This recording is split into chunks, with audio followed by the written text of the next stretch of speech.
My name is Paula, and I don't want this to be about me, but this, you have to know first, is my profile and what white pink is. And there are things that I've gone through that I know that Christ has led me to help others with. So my profile begins now.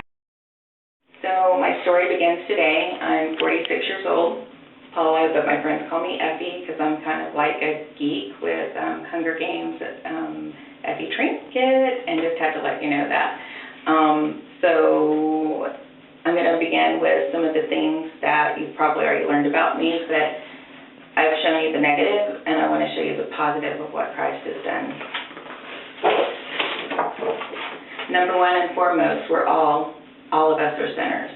I gave the thumbs up because you're not alone. If you're sitting in your room today thinking, I'm the only one that's sinned, I'm the only one that's done this or that, you're not. You actually are a part of a wonderful big group of people that we were put on this earth not to be perfect, but we're all sinners, and you're not alone. This is a tough one because a lot of people go through this and it's just not talked about. And sometimes stars want to talk about it when they go through it once in a while through a phase, and I don't mean to point out stars or anyone else, but it's what we hear about in the media. Depression. I went through 2 years of depression.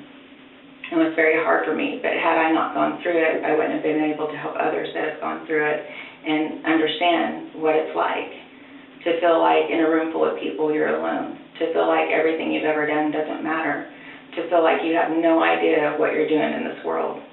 But the positive, you can turn it around because it's just for a short period of time. It seems like a long time that we go through it, but it's really not.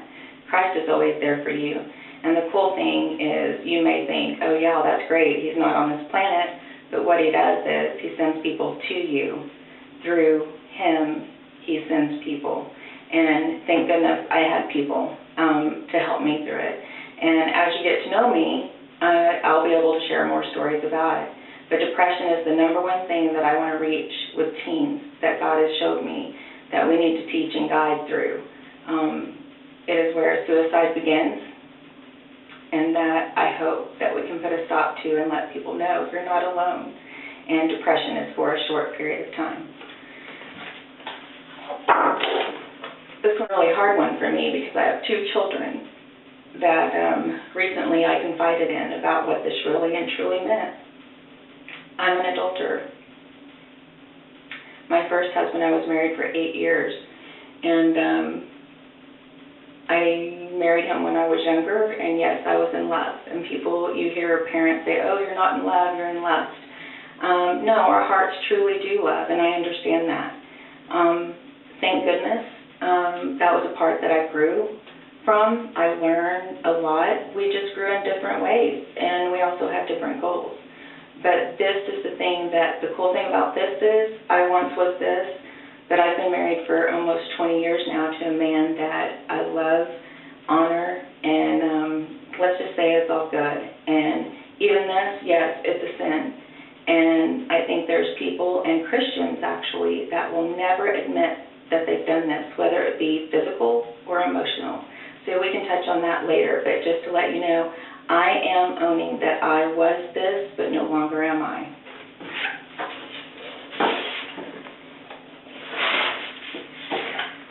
This is one that, as well, is very difficult. Both of my parents passed. My mom was married many, many times. This is where I did not learn to have a decent, reliable, responsible, loving relationship. My mom was married 15 times that we can count. My father died when I was very young. I was 12, and he died in a car accident. Both of my parents were taken away suddenly, and there was no timing, nothing that I could do to change it. And so suddenly you're okay, and then in an instant you're not. So if you're out there and you've had a loss of a parent, I do understand, and I'm here to tell you that God can change things.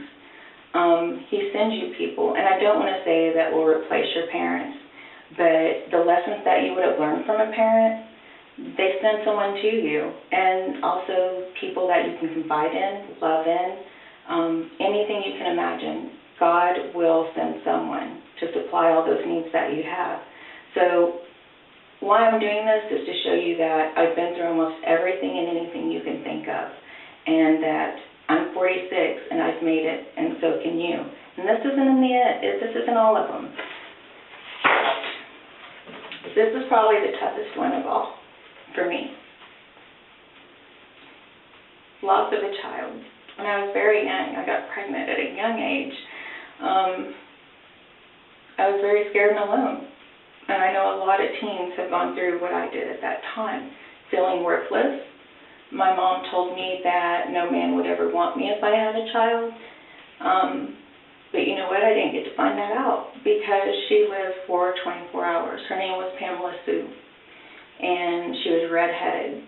And there are things that I can't take back that I did when I was pregnant. I didn't know what was going to happen, but I can tell you this.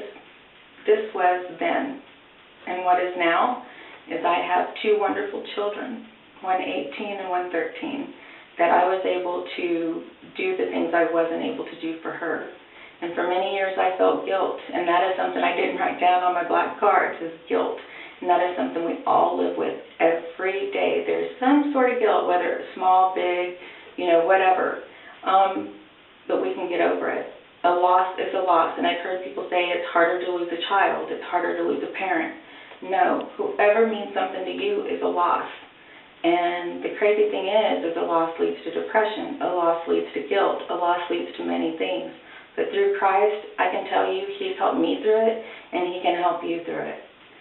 So I've got like a couple more to go. Be patient. I know you're thinking like, what more? What more? Let's try this one. Divorce. As you know, I told you I was married before and committed adultery. I had to go through a divorce. I didn't have to, I chose to. And it was very hard because you have some churches and different beliefs that believe that if you divorce, you are no longer a member of that church. To me, in my heart, and what I understand from my Christ above, is that the church is Him, and He would never reject me because, a sin is a sin. And if I have sinned by divorce, then you have sinned by adultery, alcoholism, drugism, anything. Anything you've done is a sin. So why should this sin be any more than any other? So that is where I feel like Christ has given me a word for someone out there that has been turned away from their church. He is the true church. And you know what? I was a divorcee, but now I've been married, like I said, for many, many years, and I'm happy. And you will be too. Your time will come, and you no longer have to feel guilt over it because He is the church. Pray to it about Him. Don't feel like you've been rejected by a church because He would never reject you. And this is my last one here. It's cancer. I went through thyroid cancer about 11, 12. I don't even count, really, how many years. I had 13 tumors in my thyroid and was given too much radiation, so I have a lot of physical things that go on. That's long story short. But cancer, all of our families go through cancer, it seems like, anymore. And sometimes we wonder, why does it hit us? Why did it hit my father? Why did it hit my mother? Why is God doing this to me? We don't know why cancer hits. And when we were put on this earth, we were given free will to do different things. I will be honest, I did drugs when I was younger. I don't know if that's what caused my cancer. I don't know if I would have had cancer even before that. But what I can tell you is I am cured of cancer to this day, and that it's a part of my past. And I pray for people in the future, and I just pray for everyone that has it. It is tough to go through.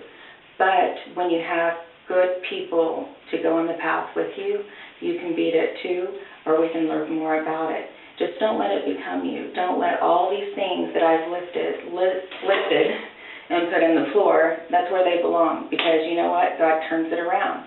And that's what White Pink is about, is to teach you and to guide you. Those were His words from Him to me to tell you, I want to teach you and guide you that the true relationship is between you and Him. That's it, you and Him. I'm not to judge. There should be no one to judge, whether what sex you are, what you decide to do with your life, your sex life, anything. anything. I'm telling you, every subject is open to talk about with White Pink, because it's what it's about. He wants you to know. There is no guilt that he wants you to feel. There is nothing you can do that he will not forgive you. And if you're sitting alone in your rooms and just wondering if you're the worst person in the world, I guarantee you, he does not think that of you. If you are, then I am. Because look at all the things I went through.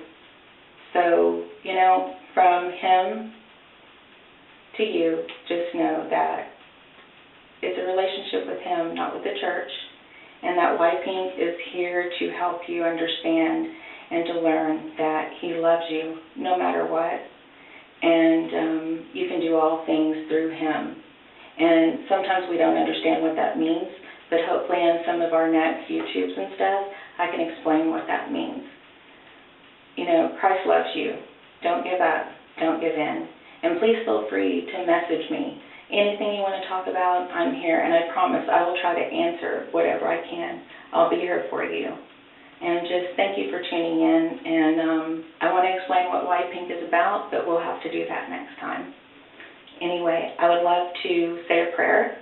If you don't want to follow through in this portion of it, feel free to just cut out. It's not for everybody, okay? But I like to just think about and feel what God is feeling right now. So I'm going to say a prayer. If you don't want to participate, just, turn your computer off, whatever. But it is what I feel like I need to do at this time. So,